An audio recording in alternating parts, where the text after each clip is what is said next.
Welcome to Aman classes. दोस्तों, Aman classes के YouTube channel पर आपका स्वागत है। प्यारे दोस्तों, कैसे हैं आप सभी। दोस्तों, हम बात करेंगे रीजनिंग के एक और मोस्ट इम्पोर्टेंट क्वेश्चनों की सीरीज में। तो चलिए दोस्तों, स्टार्ट करते हैं अपनी रीजनिंग की मोस्ट इम्पोर्टेंट क्लास को।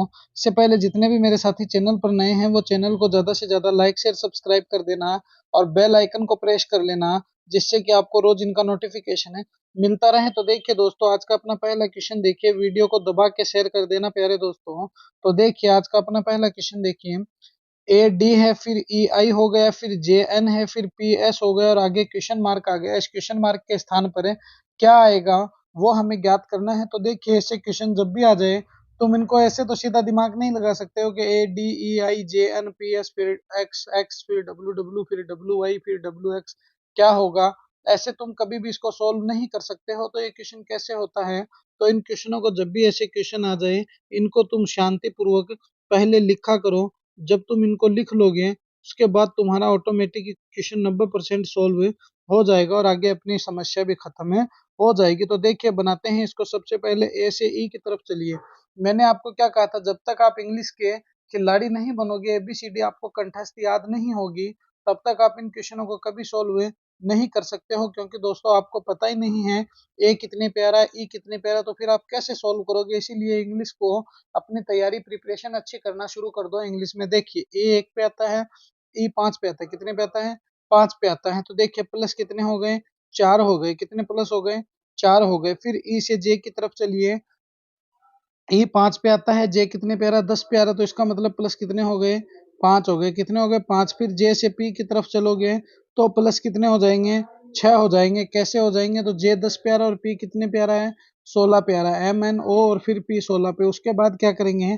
तो अब देखिए, अब आगे हम क्या करेंगे वो तो हमें पता ही नहीं है। तो दोस्तों पता लगाना पड़ता है, पता किसी को भी नहीं होता है। देखिए प्लस 4 हो गया पहले, फिर प्लस 5 हो गया, फिर प्लस 6 हो गया और अब प्लस क्या कर देंगे? 7 कर देंगे। जब 16 प्लस 7 करेंगे तो क्या आ जाएगा? डब्लू आ जाएगा। क्या आ जाएगा? डब्लू आ जाएगा। अब देखिए नेक्स्ट पर चर्चा करते हैं, अगले में क्या आएगा वो देखिए। डी है, तो डी से अपन कहाँ चलेंगे? जरा गौर से देखिए, डी है, डी से आई की तरफ चलिए। क्या हो गया? तो देखिए अभी बताते हैं आपको। तो डी से जब आई की तरफ चलोगे तो कितने हो गए? +5 हो गए। आई से एन की तरफ चलोगे तो कितने हो गए? +5 हो गए। एन से एस की तरफ भी जब तुम जाओगे तो भी +5 हो जाएंगे। तो ये सीरीज कैसी चल रही है? +5 +5 +5 की सीरीज चल रही है। देखिए जब तुम डी से हम गए जे आई की तरफ, आई से गए एन की तरफ, एन से गए एस की तरफ, और जब तुम एस में +5 करोगे तो क्या आ जाएगा? एक्स आ जाएगा। कैसे आएगा? एस आता है दोस्तों कितने पर? 19 पे, और एक्स आता है कितने पर? 24 पे। तो देखिए 24 प्लस 19 प्लस 5 कितने हो गए? 24 हो गए। तो डब्ल्यू एक्स आ जाएगा, क्योंकि एक्स के बाद आता है वाई और वाई के बाद आता है जेड, और ये अपनी सीरीज पूरी हो जाती है। तो वाई जेड से हमें कोई मतलब नहीं है, हमें डब्ल्यू एक्स से मतलब है, और डब्ल्यू एक्स ही अपना क्या हो जाएगा दोस्तों? करेक्ट आंसर हो जाएगा। तो W x is the correct answer. देखिए कितनी इजी होती है रीजनिंग की क्लासें, फिर भी हम इनको समझ नहीं पाते हैं। चलिए नेक्स्ट क्वेश्चन पे चर्चा करते हैं। अगला क्वेश्चन देखिए, पी ओ एन है, आर क्यू पी हो गया, टी एस आर हो गया, वाई वी यू टी हो गया। आगे क्या आएगा वो हमें बताना है। तो जरा गौर से देखिए इसको। तो हमारा फंडा सम सेम ही रहेगा, हमारा मैटर सेम ही रहेगा कि सबसे पहले इनको लिखेंगे और इनको लिखने के बाद ही हम आगे की प्रक्रिया को शुरू करेंगे। जब तक इनको लिखेंगे नहीं तब तक हम आगे की प्रक्रिया भी क्या है दोस्तों? शुरू नहीं कर सकते हैं। तो देखिए जरा गौर से देखिए इस क्वेश्चन को। पी है, पी से आर बना है, क्यू आर, इसका मतलब +2 कर दिया। आर है, आर से टी बना है, इसका मतलब +2 कर दिया। टी है, टी से क्या बना है? वी बना है, तो +2 हो गया। तो देखिए पहले +2 फिर +2 फिर +2 और वी में हम +2 करेंगे। तो देखिए टी यू वी फिर डब्ल्यू और एक्स आ जाएगा। तो क्या आ जाएगा? एक्स आ जाएगा। ये लीजिए सर, हमने एक्स बना दिया है। उसके बाद हम क्या करेंगे? ओ है, ओ में +2 करते ही क्या आ जाएगा? क्यू आ जाएगा। हम ओ पी क्यू, क्यू में क्या है दोस्तों? क्यू से एस की तरफ जाइए, +2 हो गया। एस से यू की तरफ जाइए, +2 हो गया। तो टी यू फिर वी और डब्ल्यू क्या आ जाएगा? डब्ल्यू आ जाएगा। ये लीजिए सर, डब्ल्यू है क्या? बिल्कुल गुरुवर है। अब देखिए यहाँ से देखिए एन है, एन से पी की तरफ चलिए। जब तुम एन ओ पी तो भी +2 हो गया। फिर दोस्तों पी से आर की तरफ चलिए, +2 हो गया। आर से तुम टी की तरफ चलिए, आर एस टी, तो 2 हो गया। अब टी में जब हम +2 करेंगे तो टी यू और वी आ जाएगा।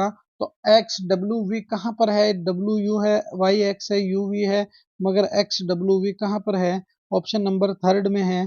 तो ये थर्ड नंबर ऑप्शन जो होगा दोस्तों, ये क्या होगा अपना करेक्ट आंसर हो जाएगा। तो x W we is the correct answer. चलिए दोस्तों अगले प्रश्न पर डिस्कस करते हैं। नेक्स्ट क्वेश्चन देखिए, ये रहा हमारा नेक्स्ट क्वेश्चन। देखिए, विषम की पहचान करें। हमें क्या बताना है इसमें, डिफरेंट बताना है कि इसमें डिफरेंट क्या है। मेरे यूपी पुलिस वालों, रीजनिंग को तुम मत छोड़ना, रीजनिंग तुम्हारे सिलेक्शन में बहुत ही अहम भूमिका निभाएगी। देखिए, गिरगिट है, एलिगेटर है, मगरमच्छ है, ये तीनों क्या है, और टिड्डा ये क्या है। इन चारों में सबसे पहले संबंध देखना। ये क्वेश्चन ही दोस्तों रिलेशन से संबंधित होते हैं। किससे संबंधित होते हैं, ये क्वेश्चन हमेशा रिलेशन से संबंधित ही आते हैं, क्योंकि इसमें हमें रिश्ते ही पूछे जाते हैं कि कौन सा इसमें रिश्ता अलग है, कौन सा एक है। तो देखिए, जो गिरगिट है, एलिगेटर है, मगरमच्छ है, ये तीनों ही क्या है, सरीसृप है। क्या है, सरीसृप है, क्योंकि जमीन पर चलने वाले हैं। मगर दोस्तों टिड्डा है, टिड्डा कौन से वर्ग से संबंधित है, तो टिड्डा एक कीट वर्ग से संबंधित है। तो कीट वर्ग में कौन कौन आते हैं, तो जितने भी कीड़े मकोड़े ये सब जो है दोस्तों, ये कीट वर्ग में आते हैं। तो इसमें विषम कौन हो गया, टिड्डा हो गया। चलिए समझ में आई बात। चलिए अगले प्रश्न पर डिस्कस करते हैं। इस क्वेश्चन को देखिए, तो दोस्तों वीडियो को दबा के अपने प्यारे दोस्तों में शेयर कर देना, जिससे कि इनको भी इनका लाभ मिल सके। देखिए, विषम की पहचान करें। पोलैंड हो गया, स्पेन देश हो गया, कोरिया देश हो गया, ग्रीस देश हो गया।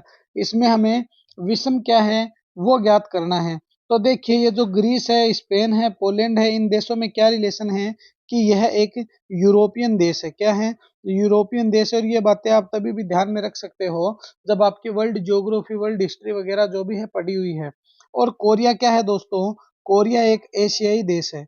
क्या है, कोरिया एक एशियाई देश है। पोलैंड, ग्रीस और स्पेन एक यूरोपियन देश है। तो इसलिए ये कोरिया जो होगा दोस्तों, इनमें क्या हो जाएगा, विषम हो जाएगा। और हमें विषम की ही क्या है प्यारे दोस्तों, पहचान करनी है।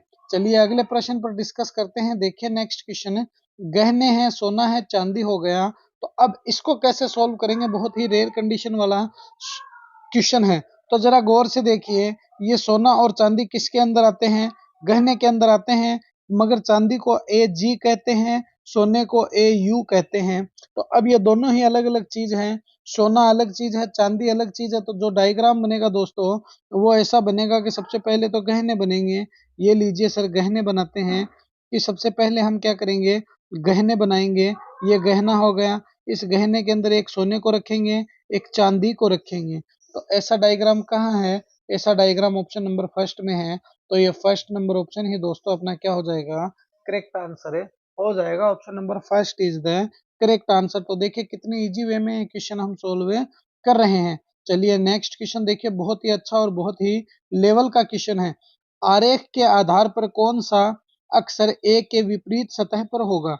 हमें क्या बताना है, ये जो ए है दोस्तों, इसकी विपरीत सतह पर यहाँ पर क्या होगा। ये जो डी है दोस्तों, ये तो सामने वाली सतह पर है। ये बी है, ये इस साइड की सतह पर है। डी है, इस साइड की सतह पर है। और ये ऊपर की साइड की सतह पर है। ये यहाँ पूछ रहा है, यहाँ क्या होगा वो हमें बताना है। तो जब भी ऐसे क्वेश्चन आ जाए दोस्तों, तो इनमें ये देखा करो कि इनमें पूछ क्या रहा है।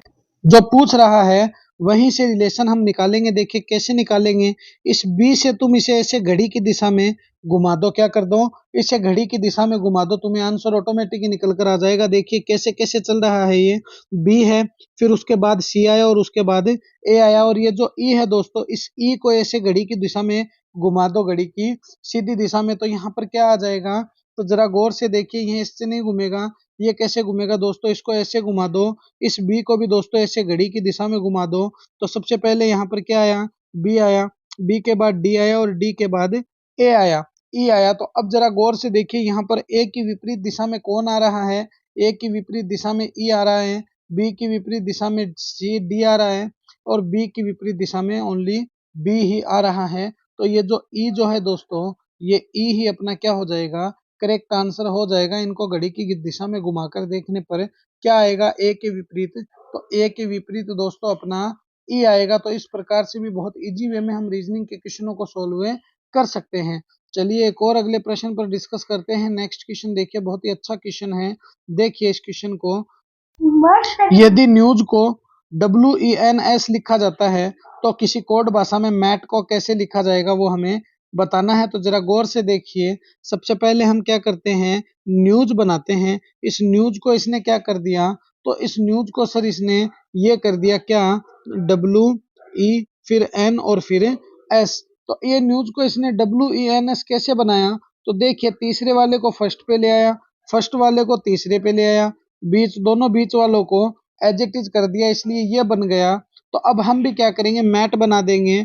मैट बनाना हमारे लिए कोई बड़ी बात है या कोई बहुत बड़ी चुनौती नहीं है। इसी के आधार पर हम किसको बना देंगे, मैट को बना देंगे। देखिए मैट को बनाते हैं, तो देखिए ये जो थर्ड है दोस्तों, इस थर्ड को इस साइड ले आते हैं, इस फर्स्ट को थर्ड पे भेज देते हैं, बीच वाले को एजेटिज रख देते हैं और लास्ट वाले को एजेटिज रख देते हैं। तो जरा गौर से देखिए, ये जो TAME कहाँ पर है, ये TAM ही अपना क्या होगा, करेक्ट आंसर हो जाएगा। तो TAME ये जो फर्स्ट ऑप्शन में है, ये फर्स्ट ऑप्शन में TAME अपना क्या है, करेक्ट आंसर है, हो जाएगा। तो TAME is the correct answer. चलिए अगले प्रश्न पर डिस्कस करते हैं। नेक्स्ट क्वेश्चन देखिए, बहुत ही अच्छा क्वेश्चन है।